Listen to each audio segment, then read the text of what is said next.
Yeah.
We're freezing.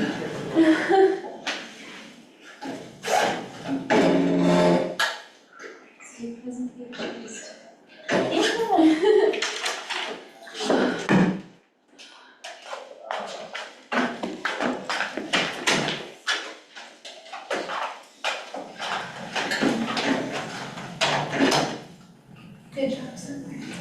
I was so nervous. But you did great.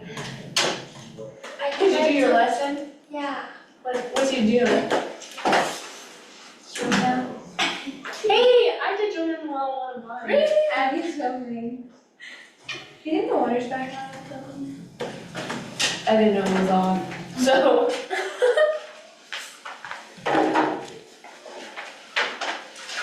It's okay.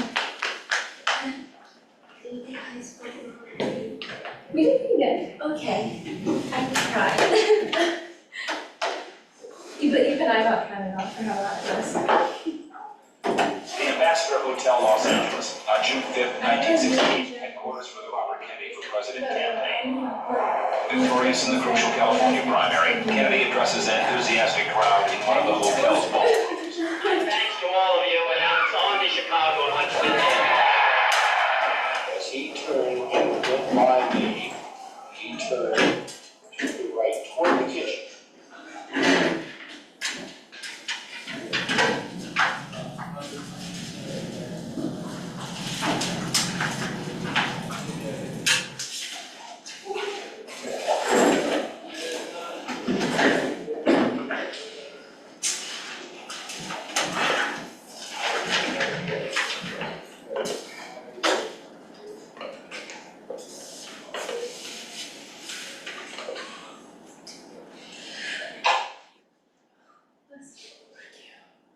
Good allergies. Yes, it's really bad today.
Body counts and assassination. Up on the wrong end of a police baton. I really believe I was the first person hit. I was not the last person. At the Democrats' convention,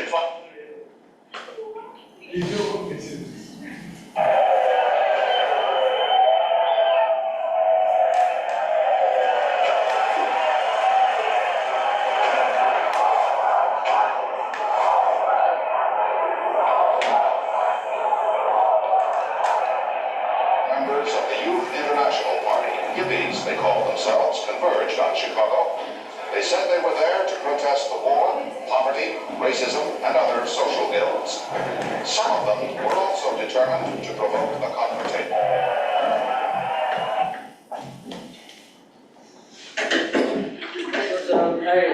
I need to show you a picture.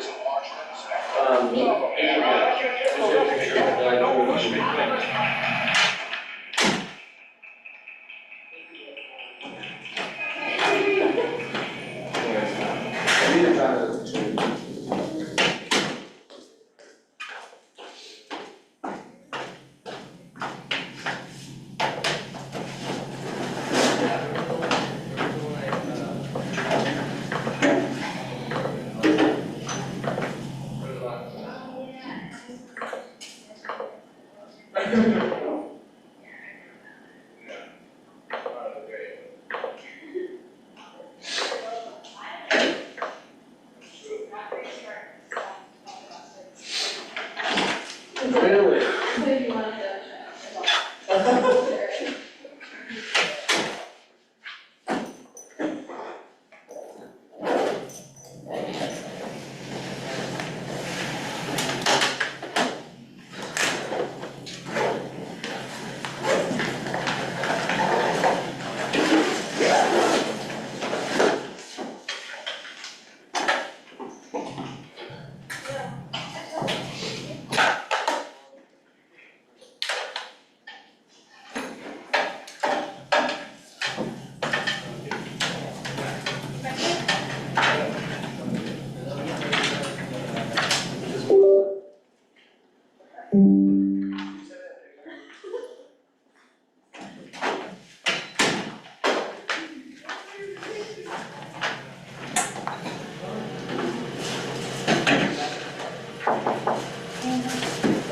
Hello, Dr. Hello.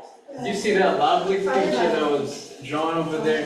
I saw that there was, Miss Bone's daughter was in it. But I figured that might cause a scandal, so. Yeah, so you erased it. No. Did you not take a picture, Katie? Oh, I do. Let's see. Not there. So, you're gonna see this picture? You just saved it. let me see it. Can I show them real quick? So you do this? Taylor, you should come into class next week and do an oral report. Is it yours? Yeah. What are you doing? She's doing one today. I don't remember who she's Owen, doing. Owen. I'm doing Ronald. And Ronald Reagan is there's gonna be.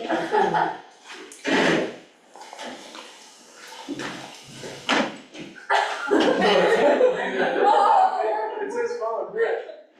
Oh, wait, what? Yeah, this is. Your book? Yeah. Dr. You saw it, right? It's so Bowen.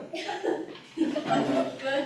That would be so amazing. By the end of your time here at Sowen, try and convince Ms. Bowen to adopt you.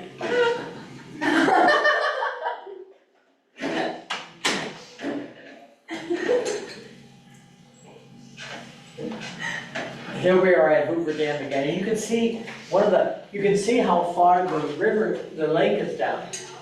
The white section was supposed to be below water level.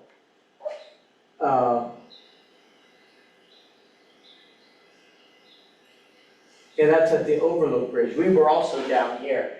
It can be a little unnerving to look down the face of the dam. Have you been to the Grand Canyon? Yeah, there you can just walk right off the edge if you're not careful. There's no fence or anything. Just a sign saying, be careful. People have fallen to their death from here.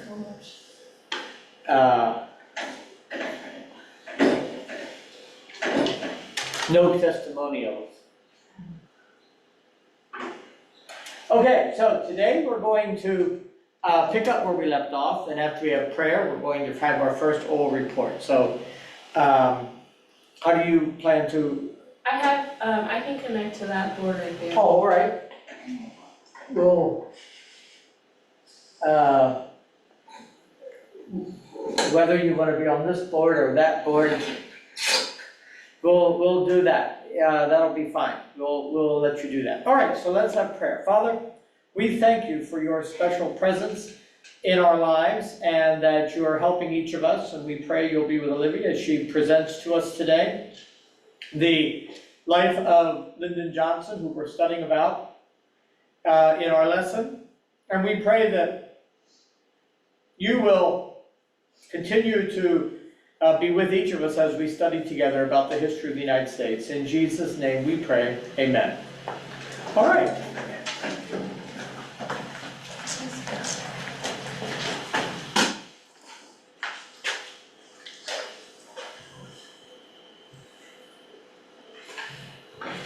What room is this? This is 204. Okay.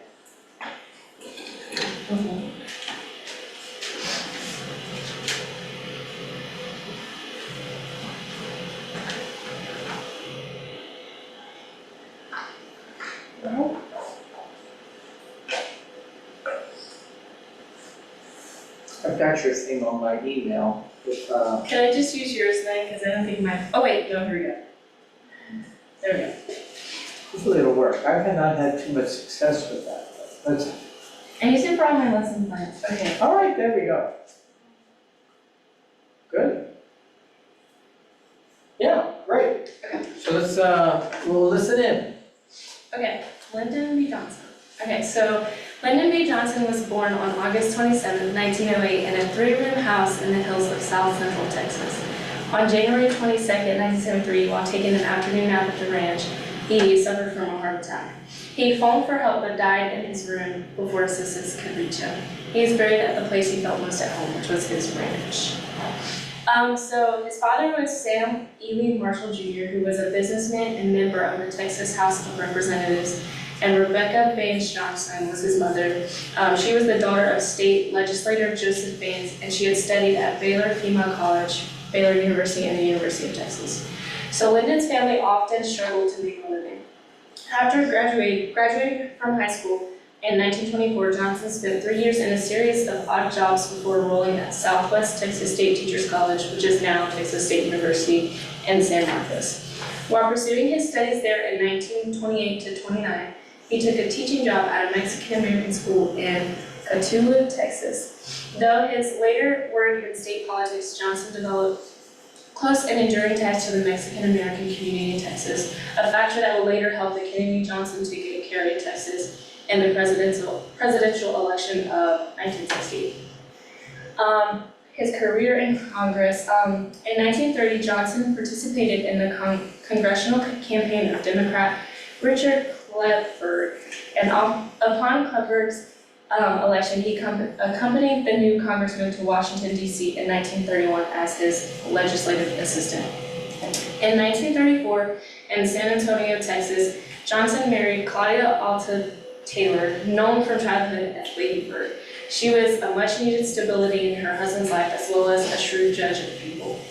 Following 2 years as director of the National Youth Administration in Texas, he ran successfully for a seat in the House as a supporter of the New Deal of Democratic Trust. He represented his district in the House for most of the next 12 years, interrupting his legislative duties for 6 months in 1941 and 42 to serve as lieutenant commander in the Navy, thereby becoming the first member of Congress to serve on active duty in World War II. Johnson ran unsuccessfully for a seat in the United States Senate in a special election in 1941. He ran again in 1948, and he won the Democratic primary after a vicious campaign that included vote fraud on both sides. He remained in the Senate for 12 years, becoming Democratic whip in 1951 and minority leader in 1953. In his vice presidency at the Democratic Convention in 1960, Johnson lost the presidential nomination to John F. Kennedy on the first ballot, 809 votes to 409. He then accepted Kennedy's invitation to join the Democratic ticket as the vice presidential candidate. Johnson was uncomfortable in his role as vice president. Although he served on the National Security Council and was appointed chairman of some important committees, such as the National Aeronautics and Space Council and the President's Committee on Equal Employment Opportunity, Johnson regarded most of his assignments as busy work, and he was convinced that the president was ignoring him. In his presidency, on November 22nd, 1963, when Kennedy was assassinated, Johnson was sworn in as the 36th United States president, with a vision to build a great society for the American people. A few months after grasping the reins of the presidency, Johnson had calmed the nation and spurred Congress into action. He had revived JFK's stalled program, broken the back of Jim Crow segregation in the South, and declared war on poverty.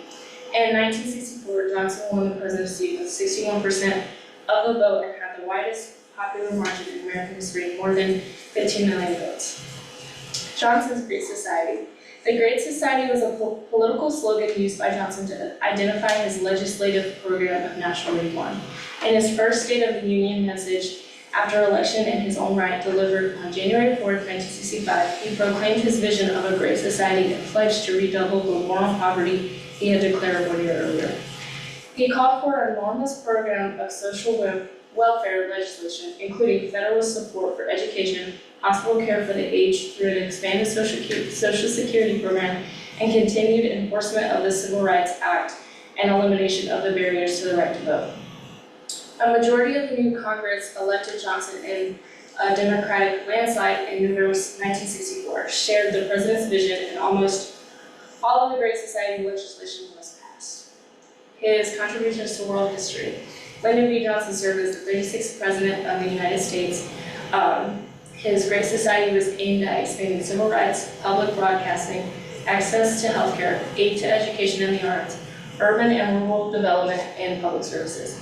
He signed the Social Security movements of 1965, which resulted in the creation of Medicare or Medicaid, and Johnson made the Apollo program a national priority, enacted the Higher Education Act of 1965, which established federally insured student loans, and signed the Immigration and Nationality Act of 1965, which laid the groundwork for U.S. immigration policy today. And then there's some pictures. And then that's it. All right. Well, thank you.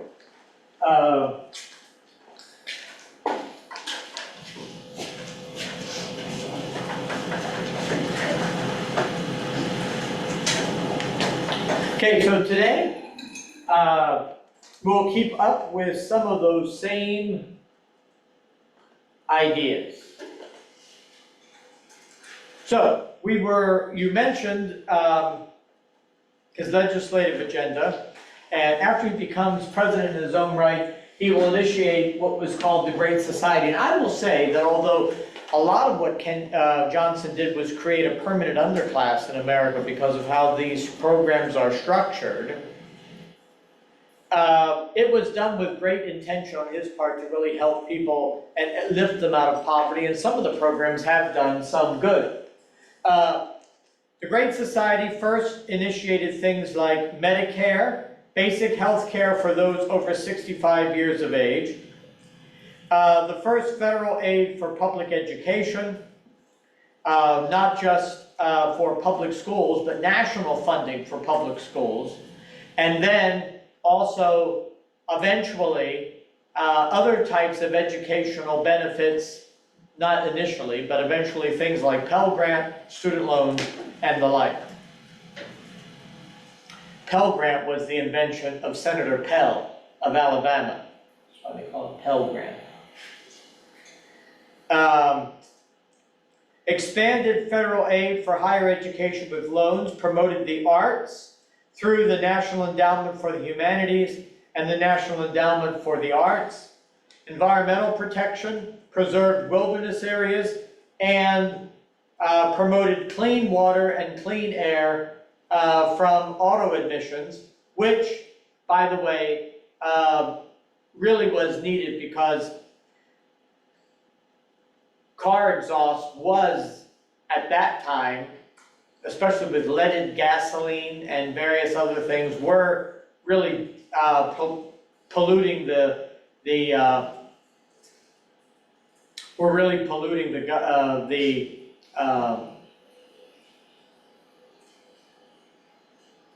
environment. And then economic development, job corps, and direct aid to cities. And then something that we should all be happy about, the Appalachian Regional Development Authority, which is still in existence today, and that helped to create opportunities for areas in Appalachia, including Breathitt County. In fact, the main elementary school, or that was here in Jackson, is called LBJ Middle School. And the reason for that, or LBJ Elementary, and the reason for that was that Lyndon, well, it was supposed to be named for Lyndon Johnson, but they invited Lady Bird to come, and Lady Bird Johnson has the same initials, LBJ, and when she came to dedicate LBJ School, she said, I've never had a school named for me before, and it wasn't. That's why they never actually said what the LBJ stood for on that building. It could be their daughter too, Linda Bird Johnson. So, or their dog, Little Beagle Johnson. So we don't know who it was named for. But LBJ, very important individual in the 1960s. Another is he pressed civil rights. He got Kennedy's Civil Rights Act of 1964, which was solved in the Senate, passed through his own negotiating with the senators. Then the Voting Rights Act of 1965 increased the registration of disenfranchised voters, and then a new Civil Rights Act of 1965. Domestic policy. The Great Society was a swing to the left that empowered the poor, criticized by conservatives and liberals alike, offended and alienated the press by trying to manipulate them, was not a Kennedy in a nation that was in love with the Camelot myth. He could be known as crude and rude if he wanted to be. He was also seen picking up his beagle dog by its ears. The animal rights people didn't like that. But one of the things that Johnson will do is he expands the quagmire of Vietnam. Now we have a Ken Burns documentary that is like 10 volumes long, 10 hours long, that is about Vietnam. It's worth watching after the course is over. You probably have other things to do, but Vietnam is defining of the Johnson situation. Now, originally Johnson continued the Kennedy policy of flexible response. Johnson needed to look tough on the communists, but he was trapped by bureaucratic momentum that led inexorably towards making this a much more involved situation for the United States. To win the war, Johnson appointed General Westmoreland to command, and in the summer of 1964 sent 300 U.S. military advisors, but the South was in a greatly deteriorating situation. Then, an opportunistic event took place right up here in the Gulf of Tonkin. There, right off the coast of Vietnam, between this island, which is part of China, and Vietnam, there was an incident with U.S. soldiers that to this day, we're not sure exactly what happened. But Johnson took this incident as an excuse or a reason for expanding the war. Now, on August 4th, the destroyer USS Maddox was patrolling the Gulf of Tonkin in support of the South Vietnamese. There was a slight attack some kind of interaction between the North Vietnamese and a second destroyer was sent to help and respond to what was thought to be North Vietnamese ships. Now, there is fog, there is clouds in the sky. No one knows for sure if there was even a North Vietnamese ship there.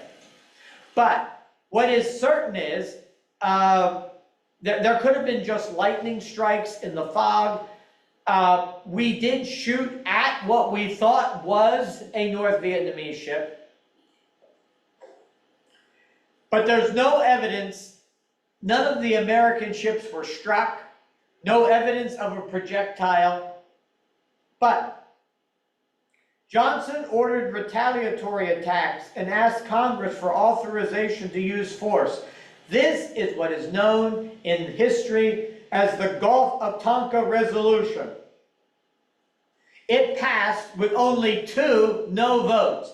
So Congress was enthusiastic about going to war. Yes, we were attacked. Now, Johnson hid vital facts from Congress, and this deception, I believe, led to his demise. Johnson believed that he had a green light now to use any force necessary without a declaration of war to invade and support, bring troops in, invade North Korea, South Korea, bomb them, whatever, and support the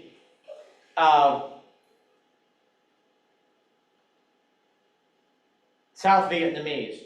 Johnson ran in 1964 election as the peace candidate while planning to escalate the war if he won, and accused the Republican of being a warmonger who was out to destroy the North and bomb them and be a warmonger, when he planned to do the very same thing. He just was waiting until the election was over to do it. The Viet Cong, which are the North Vietnamese troops, attacked the American bases at Pleiku and Quy Nhon, resulting in major bombing campaign in the North called Rolling Thunder.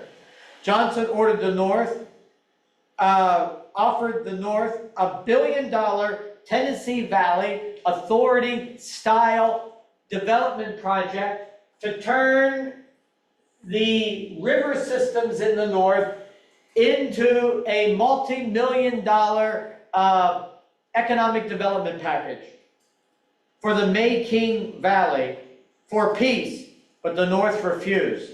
And he meant it. If they would have surrendered and sued for peace, he would have turned them into an economic powerhouse, but they would not agree.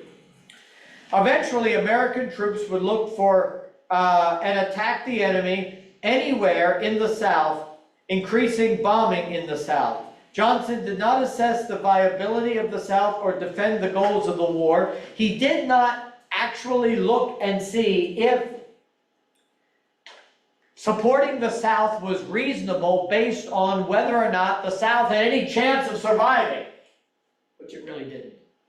So we were fighting a losing game.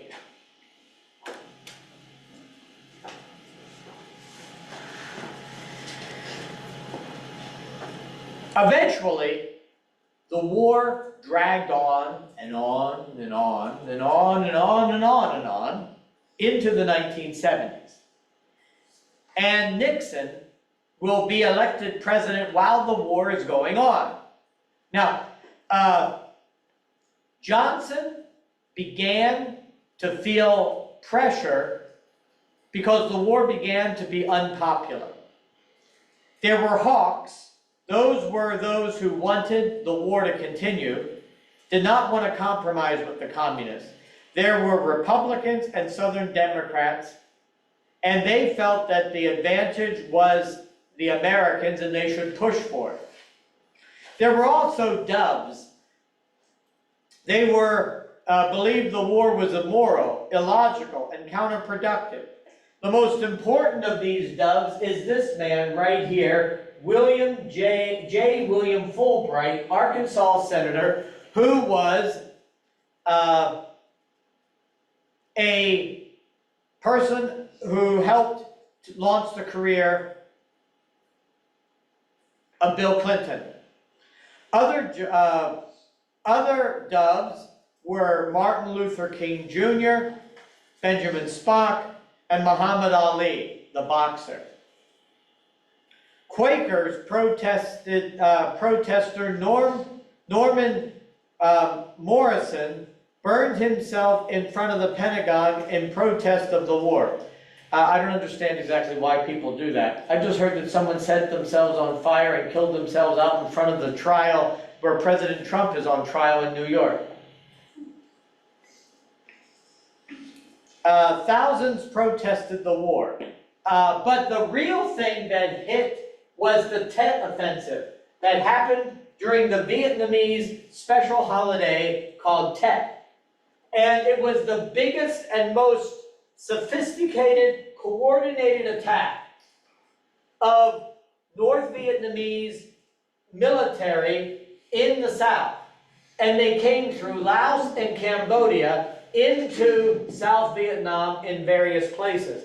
They even fought right down to the gates of the U.S. Embassy in Saigon, which is now Ho Chi Minh City.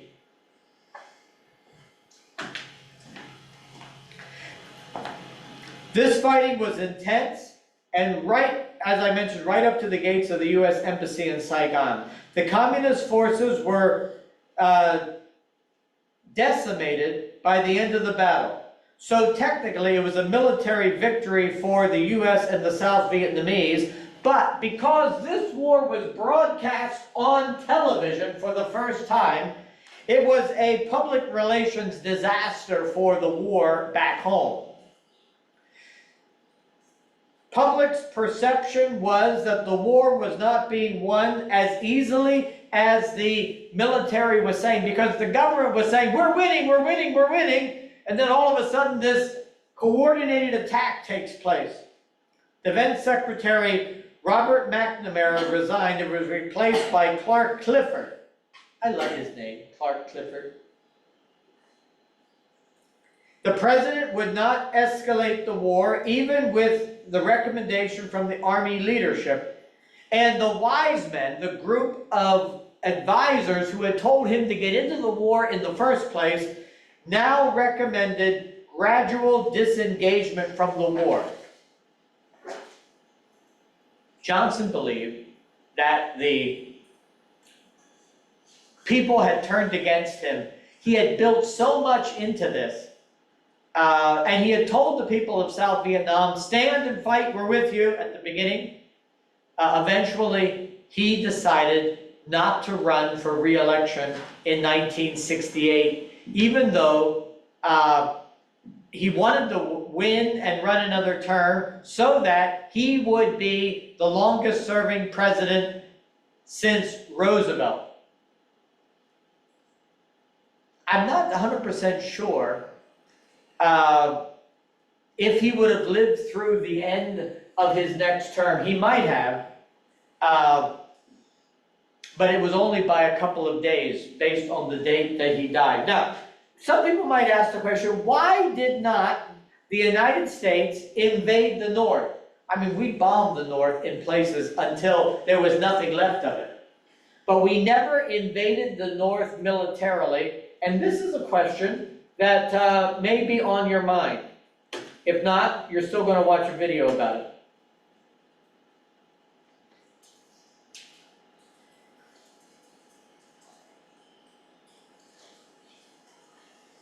As many of you will know, the Vietnam War was mostly fought in one Vietnam, South Vietnam, which had to deal with incursions from its northern neighbour as well as Cambodia and Laos. Throughout the war, the Saigon government was primarily aided by the United States, which kept the overwhelming majority of its military efforts in the south. But given that North Vietnam was their primary enemy, why didn't the United States fight there? Why didn't the USA invade North Vietnam? So first of all, a bit of background. Vietnam used to be part of French Indochina, which along with many other colonies gained its independence from France in the wake of World War II. As a condition for its freedom, Vietnam won independence as both North Vietnam, centred in Hanoi, and South Vietnam, run from Saigon. Shockingly, the Vietnamese people weren't happy with being divided, and it wasn't long until both Vietnams were fighting. to unify under their respective governments. North Vietnam was communist and this was the Cold War. And so naturally both Moscow and Washington took an interest. The United States believed that the South was going to lose eventually and so sought to intervene to prevent the spread of communism. But given that invading the North would have relieved the South and also, if successful, would mean that there would be one less communist nation in the world, why didn't the US invade there? Well, even though the US didn't send troops into North Vietnam, they did bomb it. A lot. However, in spite of the United States' freedom to use its air force over North Vietnam, it never launched an invasion of the country for several important reasons. The first and primary reason was China. The US military and government remembered that in the Korean War, when US forces pushed north into the communist state and towards the Chinese border, Beijing soon got involved. And the Chinese government was quick to remind the United States that if it were to move against Hanoi, China would send troops to directly intervene. And this threat now had much more weight since China had just fallen out with the USSR. And thus it was believed in Washington that China was serious, since if it failed to follow through, it would no longer be seen as a serious communist state. As such, it made the most sense for the United States to adopt the strategy of defeating the Northern Vietnamese forces within the borders of the South. The second reason was domino theory. This was the idea that should a state fall to communism, it would influence its neighbours to do the same thereafter. Thus, the American strategy was only to prevent the further spread of communism, not to use military force to topple already established Marxist states, the fear being that if already existing communist countries felt that their mere existence was grounds for an invasion, many may have asked the Soviets for Chinese nuclear protection, which, as previously established, had the potential to cause problems. And also, the American government was much less optimistic when it came to the outcome of the war. Whilst many believed that North Vietnam could be defeated, there were few that believed that communism in the North could be eradicated. This was primarily because many in both Vietnams associated the end of French imperial rule there with the communist resistance. That said, there were those in the military that believed risking war with China was worth it. This didn't happen because Congress wouldn't have approved the resources and manpower necessary to do it, and also because at this point the president was busy with a thing. For some though, it seemed like the only way out. America was kind of trapped at this point. It couldn't advance, leaving all of the momentum with the North Vietnamese forces, but it also couldn't withdraw, because doing so would be admitting defeat to a communist state and would also leave an ally to be conquered. And so, after a decade of this, the United States had to accept that the cost of helping South Vietnam was too high. And so, in 1973, after the US had signed an agreement with the North stating that it totally wouldn't annex the South, the United States left. And something which would surprise exactly 0 people, the North invaded once more in 1975.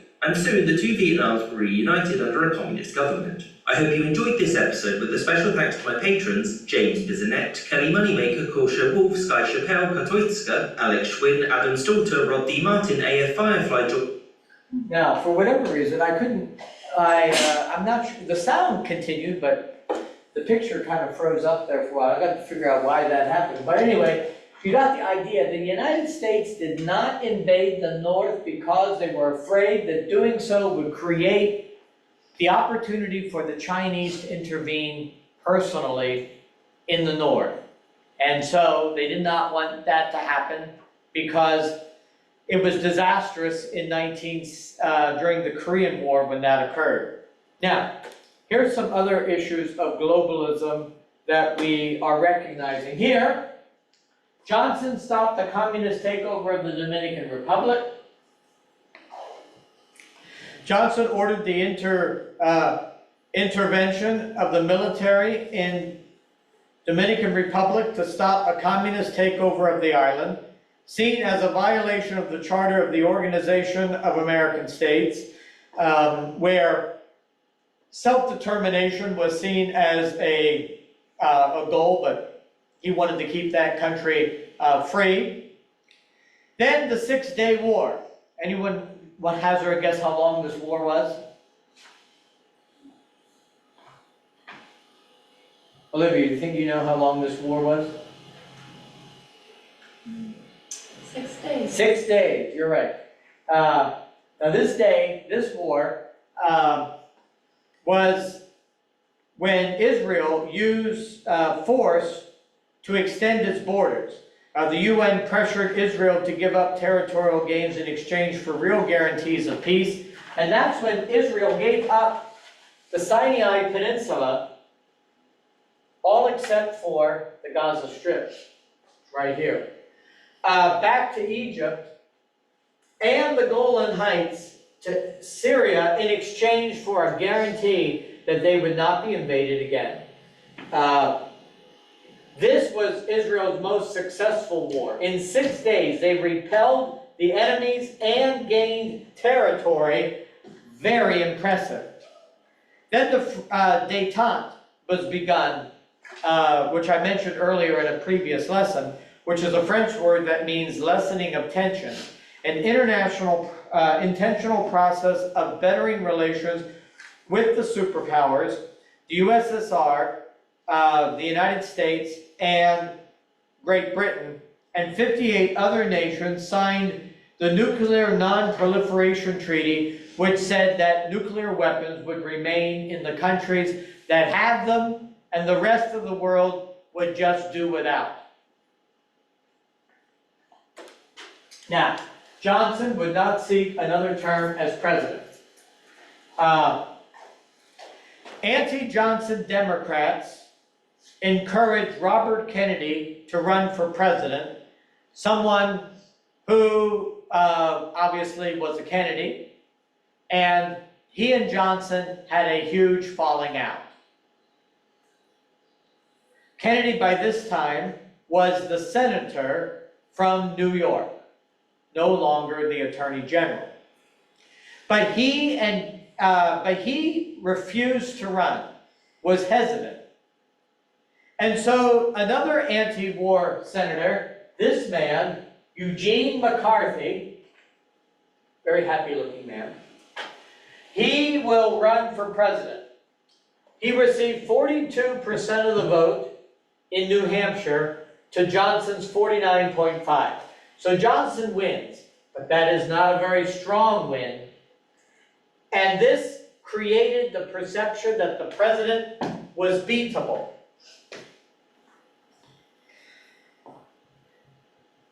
After this, Kennedy announced that he would run for president, but he was late. Now, there was a lot of people who would have been on the Kennedy bandwagon that were supporting Eugene McCarthy and continued to do so. After a few other lackluster performances, Johnson decides that he would not seek another term as president. One, his wife feared that he would not live through another term as president since he had a heart attack before. And of course, he will die, as we saw, in January of 63. So if he had won another term, I think he would have lived 2 days past the end of his term if the presidency didn't kill him. He could not unify the country even if he won, and he did not want to settle with being the president who lost the Vietnam War. Now, 1968 is known as the year of assassinations, and there are two major assassinations that take place in 1968. First is Robert Kennedy. The second is Martin Luther King Jr. Now, Martin Luther King Jr., I should talk about him first because Kennedy was alive and Martin Luther King Jr. was killed, so we should deal with him first. He was killed on April 4th by James Earl Ray, it is believed. There was never a trial. He pled guilty. There is question about that. Now, if you go to Memphis, and I recommend that everyone goes to Memphis sometime in their life to watch the Ducks go on their duck parade at the Peabody Hotel. We did that. This summer, we spent some time I'm in the wrong folder here.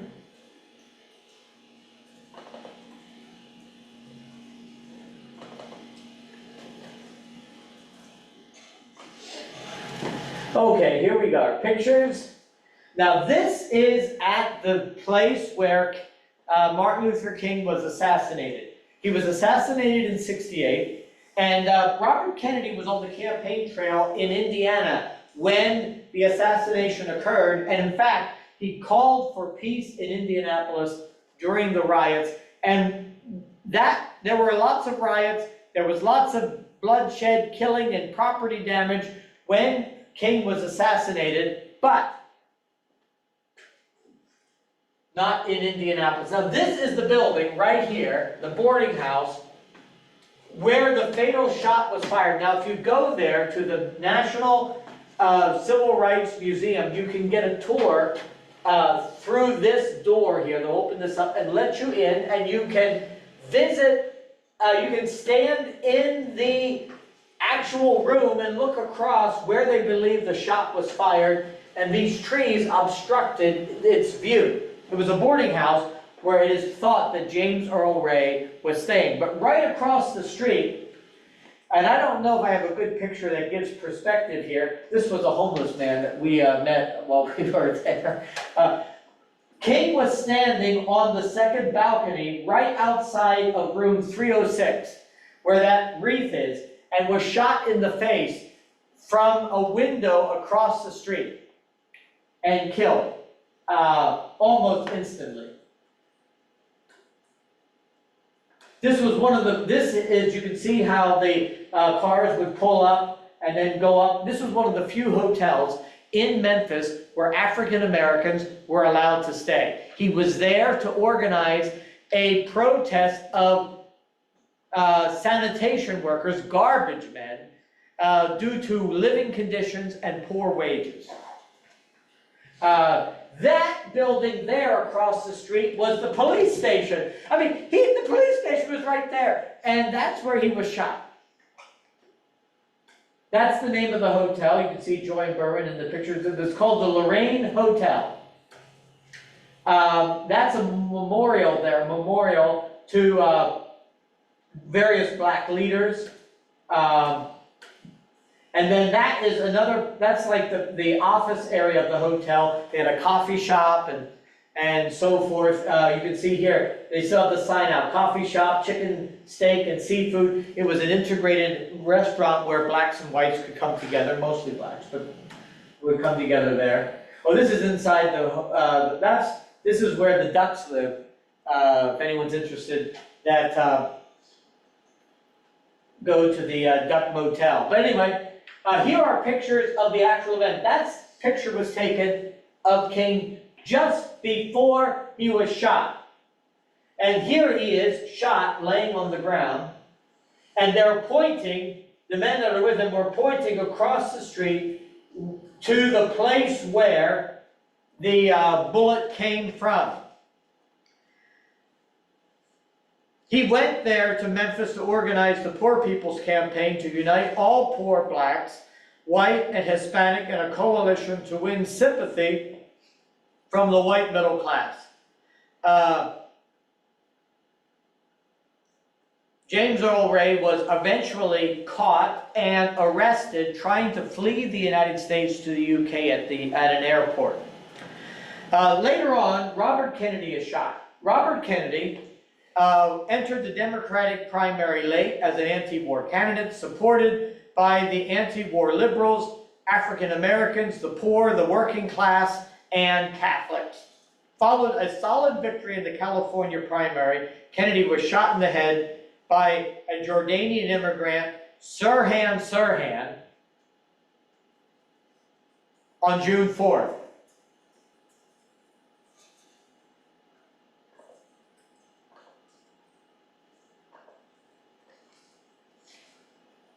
The Ambassador Hotel, Los Angeles, on June 5th, 1968, headquarters for the Robert Kennedy for President campaign.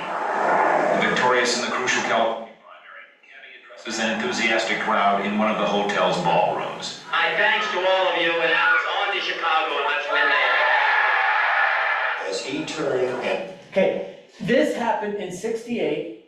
He has just accepted the California primary. He leaves the ballroom and is shot before he gets out of the building. went by me, he turned to the right toward the kitchen. When he did come through, lots of television cameras and stuff, and we were going into a press conference. He was shaking hands with the two busboys, talking with him, and it was at that time that the shots started. It be reported that Senator Kennedy had been shot. He's been shot? That's right. I just heard this crackling noise, and was shaking violently, and I thought it was being electrocuted. That was my impression. I saw him laying on the ground, and I knew he wasn't gonna live. Everybody else, just please stay back. Just a doctor, come right here. 25 and a half hours after he is shot at 1:44 a.m. on June 6, Robert Kennedy dies. Immediately following the shooting, there was little doubt in anyone's mind that 24-year-old Sirhan B. Sirhan, using an 8-shot 22 caliber revolver, was the one who killed Kennedy and wounded 5 others. There were 77 people in the pantry that night, witnesses. He was tried, convicted, and sentenced to death. An open and shut case. Or was it? Greg Stone has spent over a decade looking into the Kennedy assassination. He is one of a number calling for a reinvestigation of the case. A call based on seeming inconsistencies in the physical evidence and on a belief that the original investigation is flawed. A belief that is remarkably shared by former LAPD Sergeant Paul Sharaga, the first police officer on the scene the night of the shooting. When asked if he thinks there has been a cover-up inside the LAPD, I would have to come to that conclusion. if there is a cover-up, the question is why? To hide a conspiracy or to conceal slipshod police work? Who really shot Bobby? A much simpler question 20 years ago. And I don't think we have to accept the idea that the stain of bloodshed is going to be ever across our country. Now, I think Bobby Kennedy would have been a good president, liberal, but certainly he was an honorable person, and really wanted to help people, blacks and minorities and Hispanics and many of those types of things. And that's a famous picture of a busboy over Kennedy after he was shot. One of the theories is that one of the men who was serving as a bodyguard for Kennedy, who was a LAPD police officer, had the same kind of gun with him that Sirhan was using. And there is some evidence that he shot more than 8 shots. There's only 8 shots in his gun, and if you can prove that more than 8 shots were fired that night, then there has to be more than one shooter. And one of the theories is that when Sirhan started shooting at Kennedy, his bodyguard pulled his gun out of his holster and accidentally shot Kennedy in the back of the head by mistake. And since the bullet that was in Kennedy could have come from the same kind of gun that Sirhan had, they just went with that. Because to suggest otherwise was far too embarrassing or otherwise. So there's a question as to what exactly happened that night, but nonetheless, the big thing is he died. Then they moved on to the Democratic National Convention. The Democratic National Convention that year was held in Chicago. And eventually, this man, Hubert Humphrey, who was Vice President of the United States from Minnesota, was nominated on the first ballot by a divided convention. The hawk prevented the doves from adding a plank to the platform of unconditional end to all bombing in North Vietnamese. And the segregated Mississippi delegation was forced to leave because they would not let blacks in their delegation. So actually, the Democratic Convention was only 49 states. It was a very tumultuous year. Look at the riots. They were rioting inside and they were rioting outside. You know, Chicago, ever since the Lormers left, it's been I don't know, in '68 they may have still been there. It was a mess.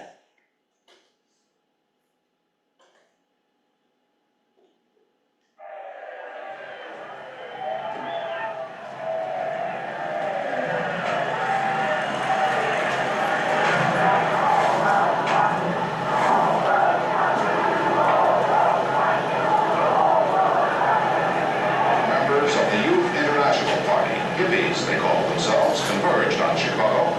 They said they were there to protest the war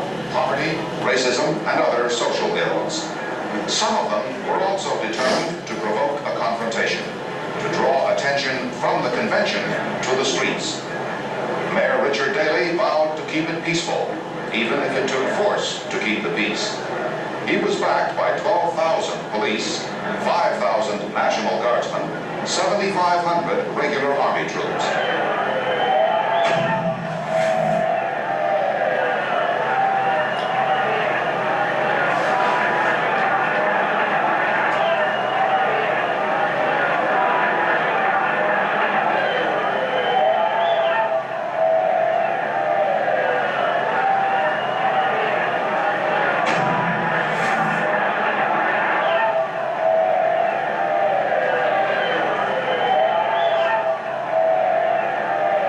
Hundreds of marchers and dozens of policemen were injured.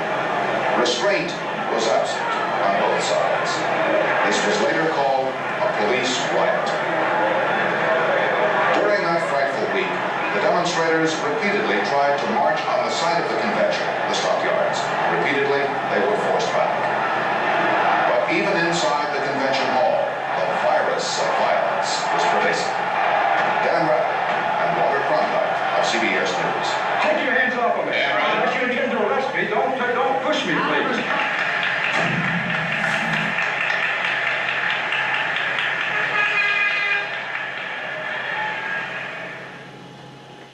So, that was the culmination of the 1960s politically. Now, even though there will be 2 more years of the 1960s, in 1968, Richard Nixon is elected president. And that begins a new era in American politics. And we will deal with that when we come back Friday, and get into the Nixon, Reagan era, and this will be a new era for American politics, eventually. Here, Julie's report. Okay, so we'll see you then.